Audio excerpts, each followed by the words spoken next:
Kingdom City, I'm so glad you all are tuning in with us tonight.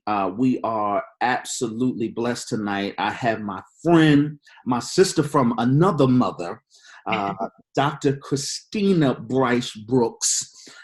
We have been friends since Jesus. Is it high school? Yeah, like ninth grade, I think. Well, when I was in ninth grade. That's right. What am I, like a year ahead of you? Yeah, I think so. Maybe. Maybe. But we have known each other for a long time. I had the privilege of being a part of her wedding. She is my friend and absolute my sister from another mother. Please welcome Kingdom City, my friend tonight, Dr. Brooks. She specializes in anxiety with children and families. And because we are in an isolated state during this quarantine, a part of our mental health week is that we would address some of the challenges that I know we are experiencing as parents, as individuals, and as families as a whole, in trying to deal with all the things that are coming up. The fears of losing employment, the fears of losing income, the fears of having to teach children that may be on different learning levels. It is a lot to manage in this environment, and I thought it would be appropriate that this week we would give people some practical strategies on how to just cope with what we are dealing with. We have no idea how long we're going to be here, and I just want you all to enjoy my conversation with my friend and my sister. She is starting a brand new practice in Frederick, Maryland. The information will be on the screen before we close out tonight. Talk to us a little bit. I'm going to call her Tina because that's how I know her. Perfect. Thank you. Tina, so you talked to me a little bit about the practice that you were in. Talk to me about the journey towards the practice that you are starting now. Sure. So it's the Anxiety and Behavioral Health Center, and what I am really looking forward to is being able to provide children and adolescents and their families with really quality mental health care, cognitive behavioral therapy for anxiety disorders and related disorders, disorders like obsessive compulsive disorder, and depressive disorders, as well as, being able to provide families with really comprehensive support around behavioral challenges that their children might be facing. So if it's, behavioral challenges related to anxiety, or if it's behavioral challenges related to ADHD, that's kind of my passion. And I love being able to help families and help kids and adolescents as well.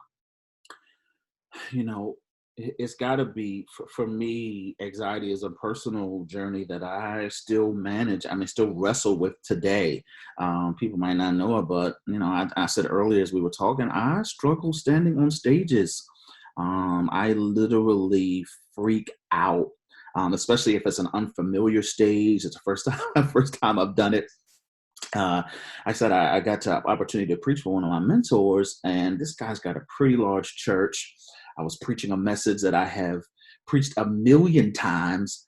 I usually can go. I've preached that message for several weeks. I think I took several weeks and squeezed it into 17 minutes. And to this day, I still have to watch the DVD to figure out what in God's name did I say, because my nerves got the best of me. But I never really identified it as anxiety. I never even would even label it as anxiety. I'm sure there's a lot of people who struggle with it but don't really recognize what it is.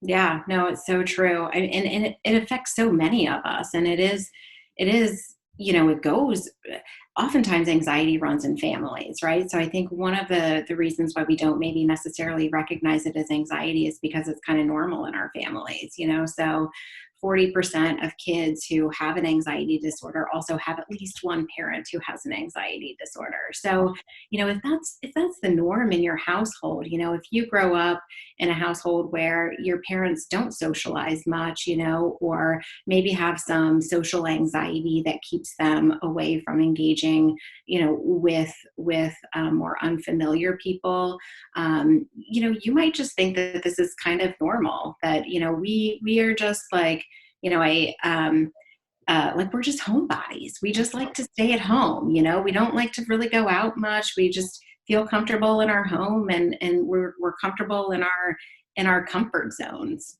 So I think that that's one of the reasons that we don't necessarily recognize it. Yeah. Were you about to say something off? I don't want to cut you No, off. I guess the other thing that I was just going to say is that, it affects most of us. It affects most of us at some point in time in our lives. And it's not necessarily problematic anxiety. We all experience nerves and anxiety at some point in time. It's like we have to. It's our survival mechanism. It's the thing that keeps us alive. It's the thing that keeps us motivated and moving towards our goals. So we all have it. I think that, kind of the average is about a third of the nation has a diagnosable anxiety disorder. Wow, Yeah, like big 30%. number. Yeah, it's huge. It's huge. And so that's part of what one of my missions is to be able to help people understand what is anxiety, how is it problematic, how do you know if it does become problematic, and then what can you do about it to help, to help with it.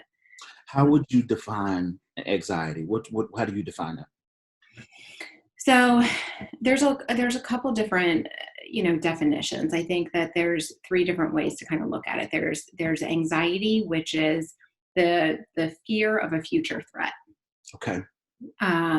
So you think about anxiety of, kind of failing a test, or anxiety, if you're nervous about not doing well on a test, maybe then you start having anxiety about, am I going to get into the college that I want to get into?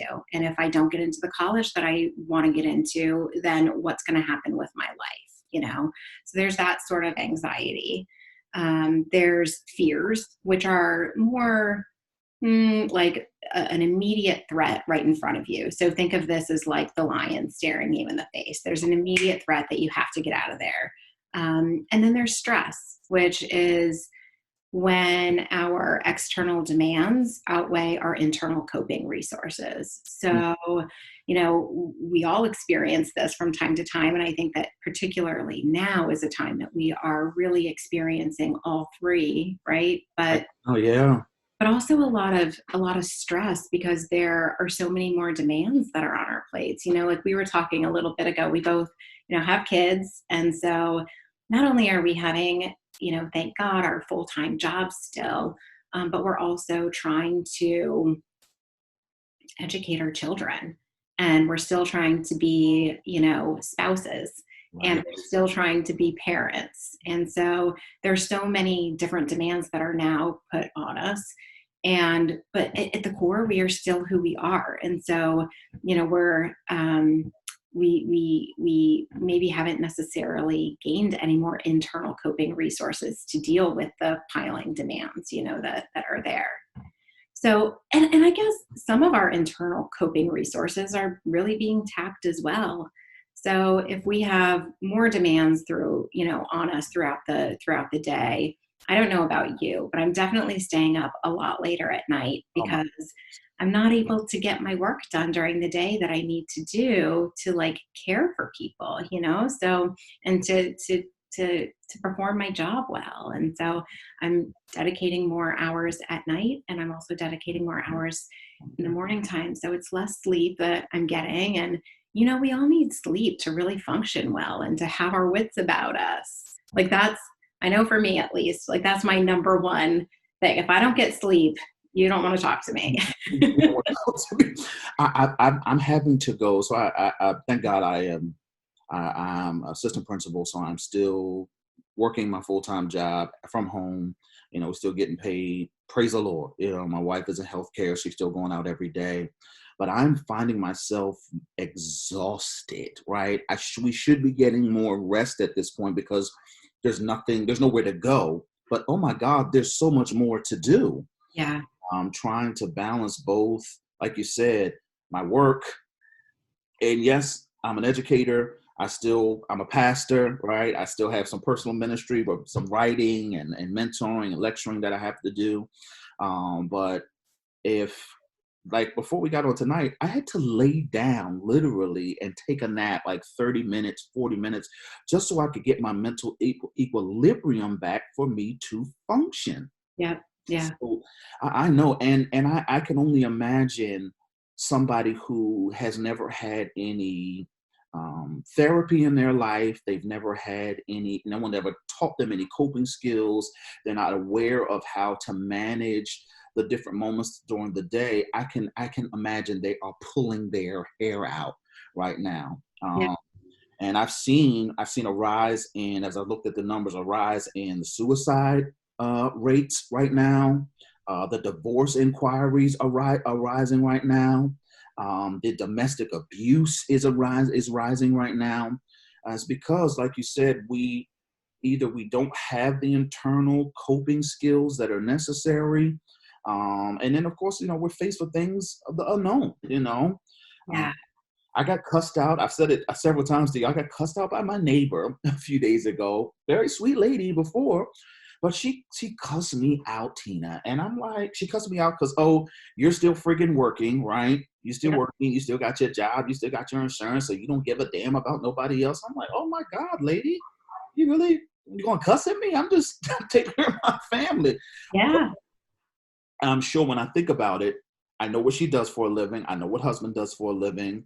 I know that they have lost their income. Both of their kids are on the spectrum. So they're in the house all day. I just can't imagine Yeah. what they're facing. I can't imagine Yeah. what they're facing. No, I know. And it's, with all of those demands, I mean, who does have the internal coping resources to like sail through that and be like, oh, good day, how are you doing? Like not many people. I think that it's human.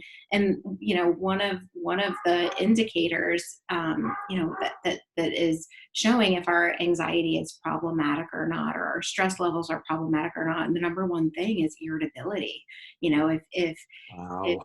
yeah, if you notice that, yourself becoming more tense or more irritable, oftentimes people, attribute that to like, oh, my kid has an anger management issue, or like that lady's got some anger issues. But really it comes from this like fight or flight response reaction that we have to anxiety and to stress. It's our natural instinct to go into kind of fight mode to protect ourselves a lot of time. And so I think also if we have problematic anxiety, it and like overwhelming levels of anxiety, it also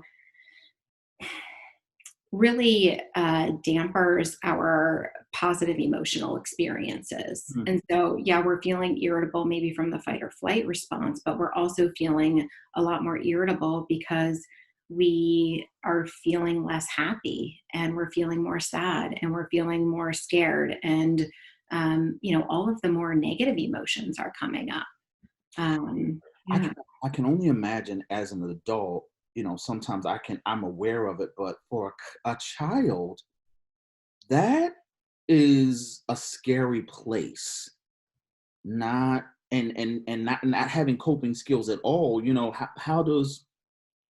How would a parent typically recognize that in a child? I mean, they see the fight or flight, right? What are some instances that you've seen when you can see a child that just doesn't have the coping skills for the moment?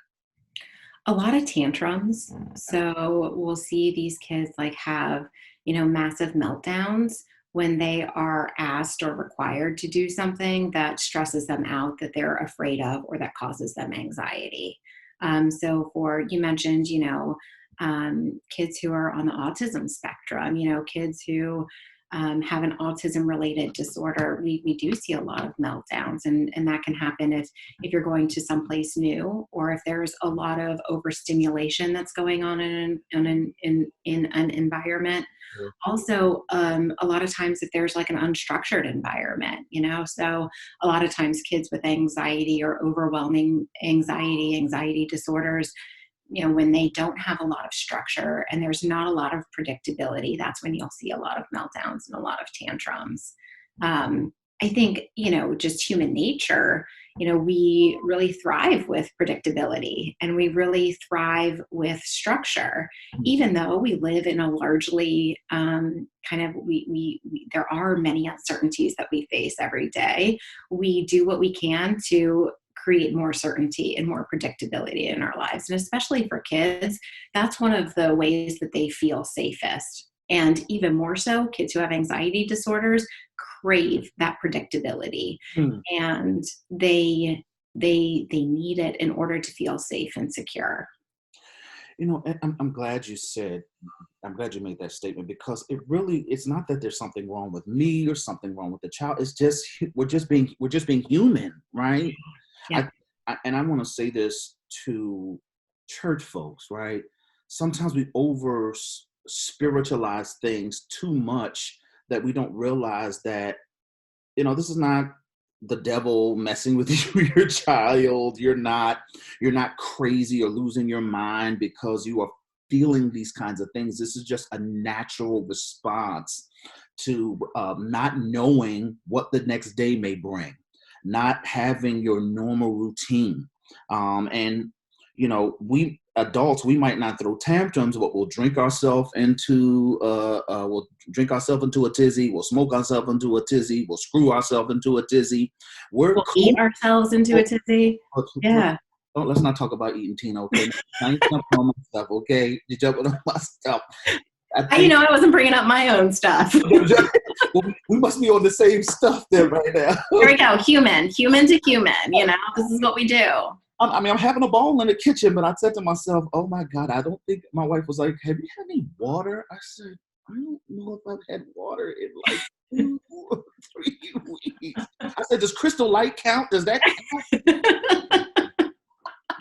But that's one of my go-tos. One of my go-tos is cooking. So I'm chefing up in here all day long. I'm cooking as much as I can, eating as much as I can. And I realize it's helping me cope with not going to my norm. Yeah. Surprisingly, I thought that, and don't get me wrong, I'm enjoying this time off. I thought that my experience in having this time off would be different. I thought that I would be completely at rest. Like when we first kind of thought it was coming, some people were like, oh my God, I want to be home, And my day starts at 4:30 every morning. Yep. I catch the train into the city. So I'm up at 4:30 and I don't get home until 4:45 every day. So it's wearing me out. And I thought, shoot, with this time off, I'll be able to chill a little bit, but my God, no. That's not the case. I feel myself, and I probably can't, I don't know what I'm feeling, but it's not the norm. It's not what I'm used to. And I feel my mind sometimes rebelling. I feel my heart. And sometimes I have a tendency to sink into depressive states. Yeah. There are some practices that I do. I gotta practice being present in the moment, right? I do some of my meditations regularly, so I can be present. But I've had to fight harder than I've ever had to fight before to stay out of this depressive cycle because I've been isolated. Right.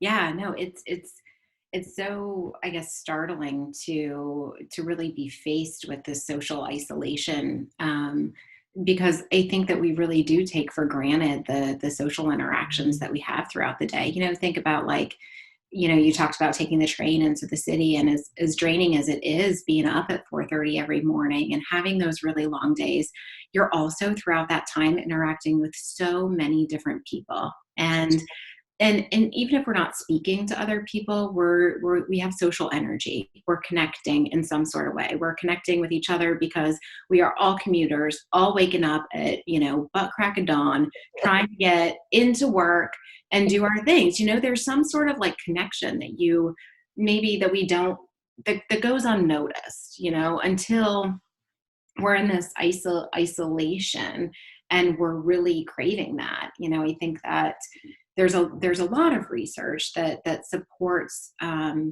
social connection being a vital part of preventing depression and helping to address depression when it comes up. So when I'm working with people, that's one of the things that I always talk with people about is how can you connect with other people socially? If you think about vitamin C kind of being that kind of prophylaxis for getting sick and kind of building up your immunity. Social interactions are very much the same thing for depression. Without those social interactions, we are so prone to like more so getting in our own heads and just like being further just being depressed, being in that depressive state. I think the other thing too is like the behavioral activation. So, not only are you eating more because we're home and that's one of the ways that we deal with stress, Right. but we're also not moving as much. And it was really interesting. I run this support group for adolescents, high school students Okay. who have anxiety disorders. Okay, mercy. I know. It's like one of the best parts of my job though. I love these kids. They're amazing. And I think I learn just as much from them as they learn from me. And I'm sure you can relate to that too, right? Absolutely. So there was one adolescent last night in the group who said, I am eating so much more, but I am not burning as many calories. And she was like, just think about all of the time that you are spending walking to and from class, getting on the bus, going to school. And so, that I thought it was really insightful because it also hits on this other thing that, I talk with people about when they're faced with a depressive episode or more feelings of depression, which is behavioral activation. Hmm. And that's like a fancy way of just saying getting up and out. Okay. So engaging in activities that are like require physical movement, not necessarily running 12 miles or a marathon, but just like walking, walking to the bus stop, taking the subway, getting up and unloading the dishwasher. So there's this natural tendency that we have when we feel depressed to lay down, to slow down, to withdraw in. And, the really the treatment for that is the exact opposite, just getting up and out, getting up, moving your body, a body in motion stays in motion kind of thing. Okay. And out. So socializing with people and trying to find people who you can connect with. Those are, I think that and so we are, being socially distancing or physically distancing, I think is making us very vulnerable to developing more of that depression, like you were talking about. It is. Some of the healthiest things that we've done are we're trying to walk when the days are nice. We try to walk as much as possible. I'm meeting a lot of neighbors that I never met before, which is great. And everybody's nice, most times they ride by, giving you the finger, everybody's nice now. Everybody's nice, but those things are absolutely necessary. One of my therapists told me one day when I was wrestling really deep with some depression, she said, Corey, it's nice outside. Just go sit outside and stare into the sky and let some sun hit you a bit. Let that be your morning routine. And I don't know how, but somehow, some way, taking 20, 15 minutes in the morning, sitting outside, letting the sun hit me, staring into the sky, somehow it would help me a little bit at a time lift out of the space that I was in. Yeah. Yeah. And so, tonight, we are talking about understanding anxiety, understanding what social isolation can do to you. but we're also going to talk about some things about how to respond to it. And I really want you to pay attention because we are privileged. Right now, she should be charging us $275 an hour for her expertise. But this we really have a good opportunity to hear some strategies, some coping mechanisms to help us manage what we're doing. So getting up, getting out, somehow, some way, getting out of the space that you're normally in. You have to do it. Mhm. Um, I love this idea of like walks, and being outside. There's such a strong correlation between vitamin D deficiency and depression. mhm. And so, like, that's one of the things that I talk with people about. If you're starting to feel depressed, when was the last time you had a physical? Go to your doctor, get your blood checked. Like, let's see what's going on, because oftentimes, you can improve your vitamin D levels, and it really helps with the irritability and the depression that you see. But another natural way of doing that is through sunlight. Like your therapist was saying, the sunlight provides us that vitamin D, which is so necessary. But also just connecting with nature, right? Like, you're out and about, and you talked about meditation practices that you do, and they're so helpful. It's like just being able to appreciate the present moment. And a lot of times, connecting with nature is a great way of connecting with something that's bigger than yourself. So talk to us a little bit about being present, what that is, and then maybe how some ways that we can stay there. Go ahead. Yeah. Yeah. So being present is about focusing on the here and now. A lot of anxiety. So there's a few parts of anxiety. One of the parts of anxiety is the way that we think about things, or our thoughts, our anxious thoughts. And so when we're feeling really anxious, oftentimes our thoughts are very much directed at future situations. Okay. And so if we're feeling anxious, we're really not in the present moment. We are, light years ahead of us and wherever we are in that moment. So if you think about it, like, how many times, when you are showering, are you actually in the shower, compared to, like, thinking about what do I have to, going through your to-do list, or, thinking about the argument that you're going to have with your coworker a little bit later on in the day, or thinking about, just like those types of things. So being present in the moment is just really focusing and grounding yourself on this present moment, being. So it's not necessarily about changing your thoughts, because I don't know that we necessarily have control over the thoughts that come into our minds. As You don't, much as I try to push my anxious thoughts out of my mind, you don't have any I control. can't. And it's kind of like this idea: the more you resist something, the stronger it comes back at you, right? So the more you try to resist having these thoughts, the stronger they can be. So being present in the moment is focusing on the here and now, recognizing when your thoughts start to go on that runaway train of futuristic thinking, what ifs, what could be, and trying to problem solve problems that can't be solved right now, or trying to answer questions that are unanswerable, Hmm. trying to seek certainty where there isn't certainty. So a lot of, like, if you think about now, when is this going to be over? I don't know. Nobody knows. Yeah. I mean, even with this like 3-step plan that was proposed last week, and like, some of the states that are taking steps towards reopening, whatever that means, whatever that looks like, does that mean that it's over? I don't know. I don't think so. But who knows? I think that that's an unanswerable question. But as soon as we can, like, if we can recognize that these are the ways that our anxious thoughts grab a hold of our attention, and that's what makes our anxiety a lot worse. If we're aware of that, and we can be more in tune to where our thoughts are at any given time, and observe that in a really non-judgmental way, like we were talking about before, just, this is part of being human, and then we can then have control over our attention and bring it back to the present moment, and think about, well, where am I right now? So one of those strategies that I love to do is grounding with your 5 senses. Okay. So just kind of like looking around the room and or wherever you are on that park bench outside, and noticing what are things that you can see. What are 5 things that you can see around you, and just describing them, noticing them, observing them, not with judgment, but just this like curious observer stance. 4 things maybe that you can hear. Okay. Like right now, I hear the rain outside and I hear a bird chirping. I heard my dog barking.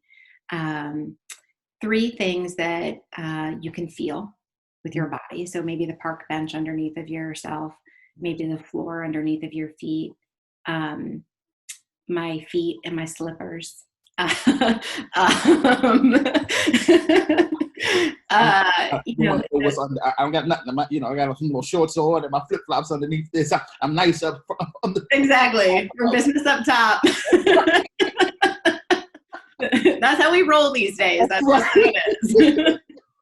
And then, what can you smell? As you're taking a sip of your drink, what does it smell like? And also, what does it feel like? What is the temperature? Can you feel the steam coming off of it? What does it taste like? What does it feel like on your tongue? How does it taste going down? How does it feel going down your throat? And so just really connecting to your 5 senses in this moment can be a really great way of just connecting to the present moment and focusing your attention on something other than those anxiety producing thoughts. I regularly practice being present. It's necessary for me. My anxiety doesn't come from future. My anxiety comes from past, right? I think about the mistakes I've made, the things I've done wrong, what I could have done differently so that I wasn't in where I am now. I mean, for me, it's so easy to go. I can think about a mistake I made 20 years ago, and I am right there in the moment. The shame is on me. The guilt is on me. I'm mad as hell at everybody around me. I'm coming home. My wife was like, what's wrong with you? I'm like, nothing's wrong with me. She's like, yes, there is, right? But it's because I'm in my head.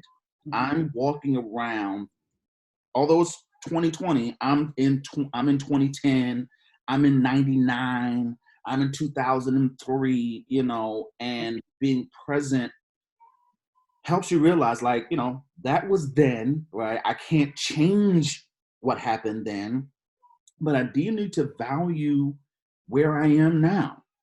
I think that's what being present has done for me. It helps me value where I am now, and then helps me be aware of what I can do about now. I can't do anything about yesterday. Yeah. No, I love that. Just this idea that we don't have control over the past. We don't have control over the future. We only have control over certain things in this present moment. And like when you can refocus on what you do have control over, kind of like we talked about before, if one of the things that really helps with anxiety is feeling secure and feeling like there's predictability or feeling like you have control or certainty over things, then yeah, what is it in this moment that you can focus on, and what do you have control over? So yeah, we don't have control over the economy right now. We don't have control over if and when we're going to get our next paycheck or our unemployment check. We don't have control over if we're able to get tested. We don't have necessarily control over, you mentioned your wife is in healthcare, so you don't necessarily have control over the places that she goes during the day and like what aspects of the job might be putting her at risk. But what you do have control over is your family in these moments, and connecting with them and making sure that, to the best of your ability at any given moment, because it's going to vary from moment to moment, that you can care for people emotionally, and care for yourself emotionally. So in this moment, when I have the decision to either, kind of lay in bed for an hour or so, or, I can get up and I can be more active. What decision can I make here? What control do I have in this moment over what I'm doing to help me emotionally? But then other things like control. You talked about cooking. What a great way to gain control. Oh, yes. You are making that recipe. You are the one who's calling the shots. You're the one who's saying how much EVOO to put in and how much like different spices to put in. You can follow a recipe, but ultimately you control that. What a great way to gain a sense of control in a world that otherwise seems so out of control. I wonder if that's why men are attracted to video games, right? We play games that we can control, right? I know some men that when they come home from work, they need 15, 20 minutes. Just let me play my game. And sometimes I hear when I'm talking with a couple, the wife is like, he won't get off that freaking game. But sometimes I have to tell him that's maybe his coping mechanism to help him manage whatever it is that's happening with him at the moment. It gives him a moment to control his little players that are going around or whatever fighting. Yeah. But Yeah. it helps him cope. Yeah, that's a really good point. You can take really good control of that. Yeah. I use an app to help me practice being present. There's an app called Liberate that I use. Oh, I've never heard of that one. It does focuses on African Americans who experience trauma, right? And they have all kinds of things that they do, like if you've experienced abuse, if you've been raped, if you have depressive cycles. I mean, there's a whole different list of things that you may be dealing with. I don't want to say it's just for African American, but it is for minorities. I guess they focus on minorities, but they focus on minorities because sometimes the sets of trauma are different. Right. And so I love it because whatever I may be thinking about, whatever I'm dealing with at the moment, they have music that connects, and then they have a voiceover that helps you practice the present, depending on what you are wrestling with at the moment. It is one of the best things I've ever used in my life. That is awesome. That is great. The guided meditations or the guided mindfulness practices I find are so helpful because it is so easy to get lost in your own thoughts. So like I love that music aspect of it, and the guided part really helps to just stay connected to the present moment when, your uncontrollable mind is just going in so many different places. So we talked about being active. We talked about practicing being present, or you used the great term mindfulness. That's what it's called. It's called mindfulness. What are some things that I could do with my kids who are experiencing some anxiety? We talked earlier about, even my daughter, sometimes she wrestles with the test taking, the performance anxiety. And I'm sure there are plenty of other children who wrestle with the performance anxiety, or, they're not having the norm that they're used to. I feel miserable for my 4-year-old because although he's active, he's loving, he's gentle, he's one of the most loving people you will ever meet. He is an extrovert. I mean, if Vince will talk to any and everybody, I have to tell him, yo, dude, you can't talk to everybody, okay? You can't give everybody a 5. Like, you can't hug everybody. Like, dude, chill, okay? Danger, danger. Oh, God. He has no fears whatsoever. Yeah, I was going to say a little dose of anxiety might do him a little good. We've gone to water parks. He'll jump off the adult ledge like right into the water. I'm like, dude, come here. You're 3, you're 4. I gotta tell him, you're not big enough, dude. Okay. Yes, I am. I'm like, okay. Mm-hmm. Mm-hmm. I notice in that evening time, around this time, something changes for him. There's a big change for him, and I know he's responding emotionally to not having his norm. Yeah. So and I know I'm not the only parent who's wrestling with this. Like I put a post up today on Facebook. Do they have any substitute home services? 'Cause I'm about to kill this little boy. But all the parents are like commenting like, oh my God, if you find some, help me out, right? Yeah. So I'm wondering, do you have anything that might be helpful? And it may be the same thing we've already discussed, but what are maybe some things that we can help our kids understand and maybe help them cope a little bit with the anxieties that they're facing? I think number one, just talking with them about it and validating their experience. Okay. I guess, asking them, I guess, even before validating their experience, asking them if they have any questions about what's going on, or like, what have you heard from friends? What have you heard on the news? What do you hear us talking about, so that you can get a sense of where they are and their perception of things at this time. And open up the doors for communication, just asking them, do you have any questions about what's going on? Do you have worries about it? How are you feeling about it? These questions that are really open-ended and that allow them an opportunity to talk.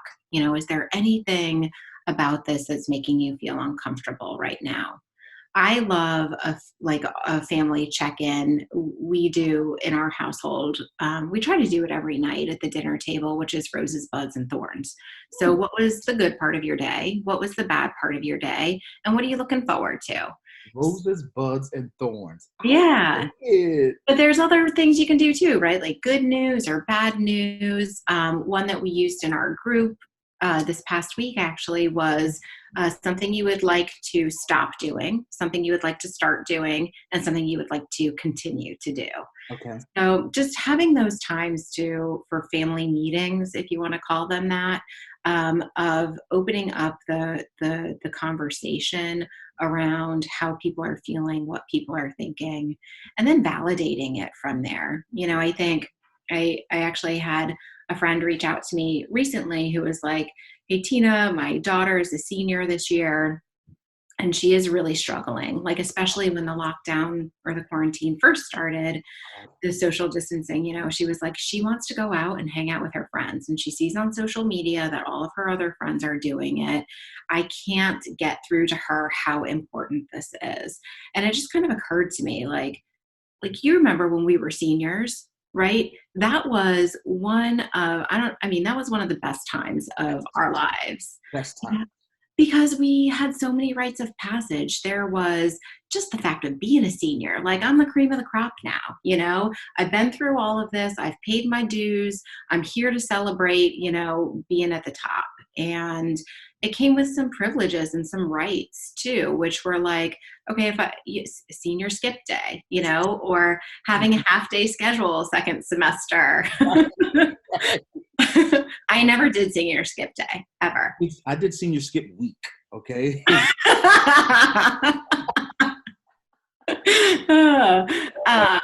I might have been telling a little fib there. I might have had a senior skip week as well. These are the things that you look forward to. And so it just occurred to me, like, in that moment, wow, this is to put yourself in your kids' shoes, because I think it's so easy for us to get lost in the parent cycle of, well, I got my own issues and they just don't understand. And, and our kids feel the same way about us. And I think they feel that way about us a lot of times because we are setting these demands for them and we want the best for them. And that's where the validation piece goes in. So what I said to my friend, I just said, why not? When was could you say to her, yeah, this really sucks. You see your friends out and it sucks. You had these plans that you were looking forward to this year, and you are faced with the idea that you aren't going to be engaging in those or able to do those. And you know what? That does suck. It's not World War III. It's not like you have COVID or you're dying of COVID. So it's not that extreme, but that doesn't mean that her emotions or our children's emotions are any less important than other people's, So I think just when they do say to you, hey, I'm feeling really sad about this, or hey, I'm feeling really nervous about that, having compassion in that moment and empathy and putting yourself in their position, and just really validating that, yeah, as human to human, as somebody who was a kid one time, I can relate to that as somebody who still has a child, like, in me somewhere, those child experiences that live on in us, I can really relate to that. So that validation piece of it. And then I think like setting routines and keeping routines as consistent as possible to provide them with that predictability. So, one thing it could be just having them wake up at a similar time each morning and go through the same process that they would do before they go to school in the morning. So, if it's watching a little bit of TV, if it's, getting dressed and brushing their teeth and brushing their hair, getting dressed, not having PJ day every single day. Right. Um, Ooh, yeah. we've had a few PJ days, okay? A few PJ days. My wife said the other day, she was like, you need to change that shirt, okay? Don't let him get on the Zoom again with that shirt on again. I said, did he have it on again? She said, yes. Oh, God. Yeah, but I think, even for us as adults, like getting up and having that routine, even if we're not going to work, can make us feel and get us in a mindset that's more productive and a little less ruminative, a little less in our own minds and thinking about all of the bad things. It just kind of giving us a fresh perspective. And I think it's the same thing for our kiddos as well. And then having the education time built in, doing whatever you can to help your kids with their education, knowing that you are not a teacher, Right. and being mindful in those really challenging moments when your son is throwing a massive temper tantrum because he has to write 3 words down on a piece of paper. Or a letter, right? Yeah. Trace the letter, dude. Yes. Yes. Yeah. Oh, Yeah. So right. keeping that routine, I think, is helpful for them. And, for those kids who are experiencing a lot of worries about what's happening, helping them to connect with things in their environment that they can control. So Hmm. science experiments can be fun at home. Making slime, as much as I hate slime, having that control over something. If they are missing out on a project at school, or school is their way, their release, their way of channeling their anxiety, being able to provide them with and talk with them about some creative opportunities for them to lead some projects at home. Um, Making a science fair, or, having like one kiddo that I was working with was like, I'm really going to miss our cultural night that we have every year. And so we talked about, well, can you learn about a new culture each night or each week? And then at the end of each week, can you give a presentation to your family and maybe find a recipe that you would like to make? So helping them find ways to get control over their environment, giving them choices. What do you want for dinner? When would you like to do your schoolwork? Would you like to do it in the morning, or would you like to do it in the afternoon? But also keeping in place those limits. No, sorry, you can't play electronics until you get your homework done or until you get some of your work done. But it's your choice. When do you want to do it? Do you want to do it in the morning so you can have the afternoon for that? Or do you want to do it in the afternoon and this morning you can just chill or find something else to do? Vince will be like, let me think about it. I'll get back to you. The other day, he said, let me think about it. I'll get back to you. I said, get back to me. Okay, dude, just be fabulous. Let me know when you're ready, okay? Yeah. Yes. Let me know when you're ready. Yeah. And then, I think also at night, if a lot of worries for kids do come up at night, I think that they're typically so busy and their minds are occupied in other ways that finally when they get into bed at night and lay down, that's when their minds really start to go. Wow. So the grounding thing that we did a little bit ago, just grounding with your 5 senses, or using, I don't know if the Liberate app, I don't know if they have a version for kids or kid friendly exercises in there. I know that one of the apps that I love is Headspace. Have you heard of Headspace? I never heard of it.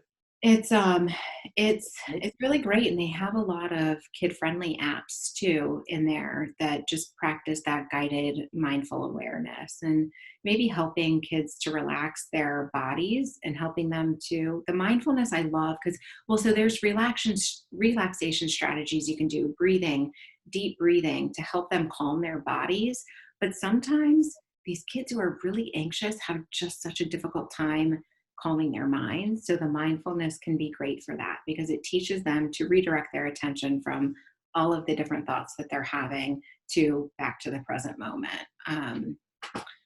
So I think that I guess those are a few things that can really help kids. And maybe one other thing that comes to mind is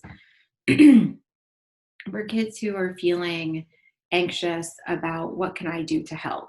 What can I do to a lot of kids who have overwhelming anxiety are also the most caring and compassionate individuals you will ever meet. And so there can be a lot of good that's done and a lot of coping that's done by having them find appropriate ways to help. So maybe sending cards to nursing homes for people who are more isolated, or sending cards to people who are in the hospital who can't have their loved ones come and visit them, or to the nurses or the doctors, or even the staff who are responsible for cleaning the schools still, even though nobody's using them, or the staff who are responsible for cleaning office buildings or medical buildings, just kind of reaching out to people and having them channel that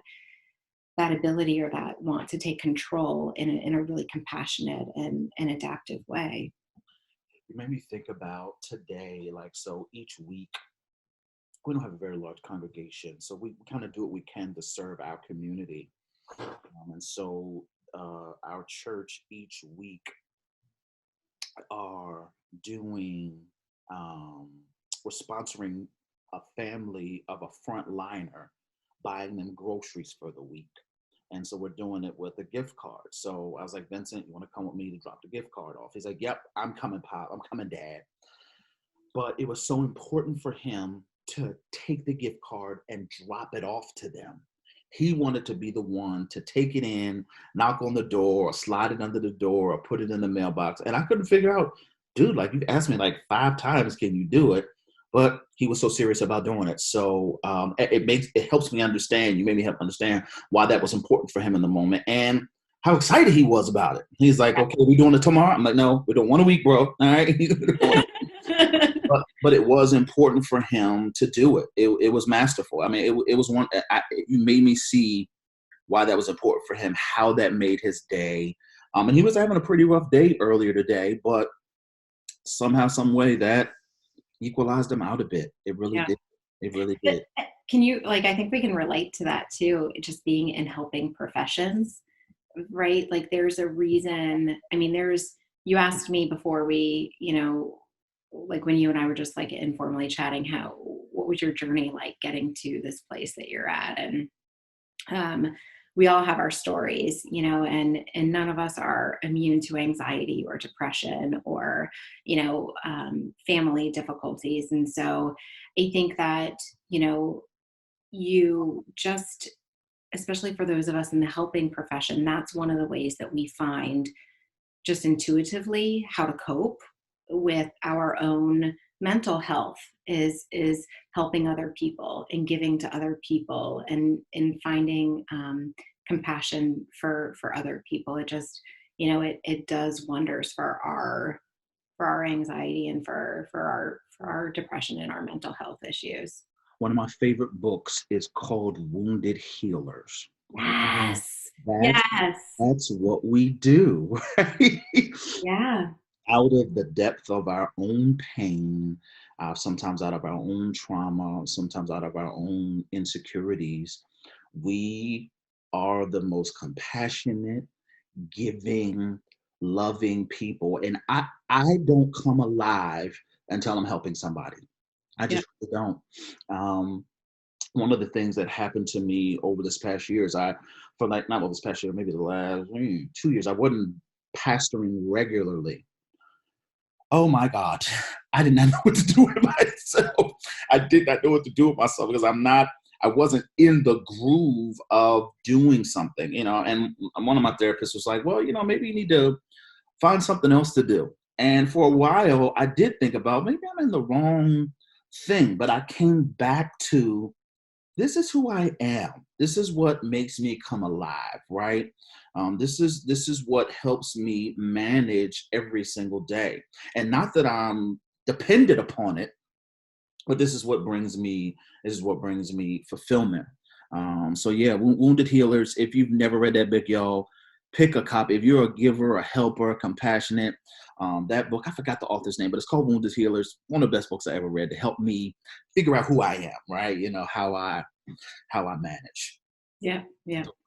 Well, look, Kingdom City, we are privileged tonight. Tina, thank you so Oh, much. Corey, thank you so much for having me. I feel like I'm the privileged one. It's just, I mean, it's amazing to reconnect with you, and it's also amazing to be able to connect with your congregation and, people who are looking for some sort of support right now. I think we all are.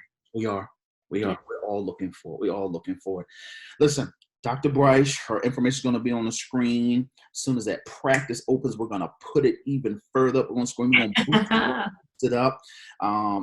Tina, we're going to do this again. We're back in isolation a few more weeks. I want you to come back on. I'd love to. We'll talk some more about trying to help our families, help our children, because this is the stuff that we're not talking about.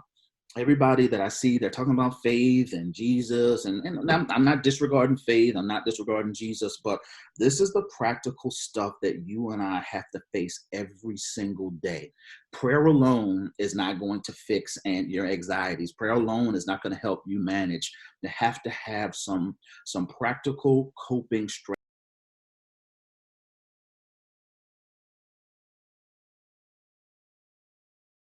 Manage the normal anxieties that every human experiences. Every human experiences. As a matter of fact, one of the words for healing scripturally is the word therapeuta, right? Our community runs from therapy, but it's biblical. If you look a few words up in healing in the New Testament, it does mean therapeuto. It is the process of managing your emotions, managing your pain, and coming to a place of wholeness. Every one of us need these skills on a regular basis. So y'all, help me celebrate my friend, my sister, Dr. Bryce Brooks. Thank you again. Oh, thank you, And Corey. as you were talking, like, I saw your mom while you were talking. Oh my gosh. I know. I should, but me and your mom used to talk when I used to come over. She used to I sit down, know. and you were talking. I'm like, oh my God, look at Miss Bryce. Oh, I see it too, Corey. And people call me who know my mom, who are like in her work world, call me little Sally. And it's like, yeah, I know, I see it too. And I mean, there's parts of me that is like absolutely love that. you know? I love your mom. Please kiss her and give her some love for me, please. I will do that. Yeah. Yeah, I will definitely do that. I was actually thinking a little bit ago just about, diving into helping when you're going through those crisis moments. And I know my dad right now is looking down right now, and he's like, yeah, Corey, like, good for you. I know it. Listen, I know exactly And what Papa's saying. I know exactly what he's saying. And I dove headfirst into work when he passed. But I know that he would be, and he is so thrilled that we're reconnecting. And I know my mom would say hello right back at you.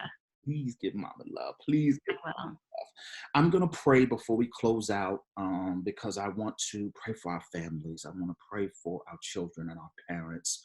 And after I pray, I'll let Tina go. We're gonna talk a little bit more offline without y'all. Uh, but Lord, thank you for this time that we have had together. I'm praying a blessing over the Brooks household.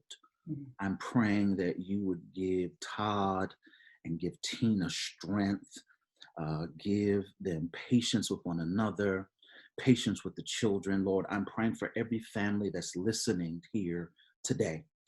That you would give us the strength that we need and the energy that we need, and to help us, give us the courage to put what we're learning to practice. Lord, we are dependent on you. You are the strength of our life. Help us to understand our humanity, that it is okay to be weak. It is okay to be tired. It is okay to be frustrated. It is okay to need some rest. But Lord, help us to see the beauty of this present moment that we are living in. We love you and we thank you. We pray your protection around all of our families today. It's in your name we pray. And everyone that agreed said amen. Kingdom City, I want you to share, hit those likes, hit those hearts, start a watch party. We'll replay this a few times over this week. This is Mental Health Week for us. Of course, everything is going to be on our YouTube page at K City Delco. Make sure you are following us. Make sure you are subscribing, become a part of the K City tribe as we are continuing to bring relevant content. Although we can't meet together, that doesn't stop us from meeting together. And we want to continue to provide relevant, practical content for you so that your faith can continue to thrive while we're going through this season. I love y'all. I'm praying for y'all. Please pray for us. We got these little babies. We if nobody need the coping skills, the parents need the coping skills. I was going to toss my son off the balcony today. But y'all, I love y'all. I promise I can't wait for us to get together again. But we'll be back later this week with some more content. We've got some great guests that are coming this week, some great professionals, some friends that I've known for years that I know will help us as we're doing this season. Remember, this is not isolation. This is consecration. We are enjoying our families. We are retooling. We are redefining. We are reconnecting. And we are preparing ourselves for the future. This too shall pass.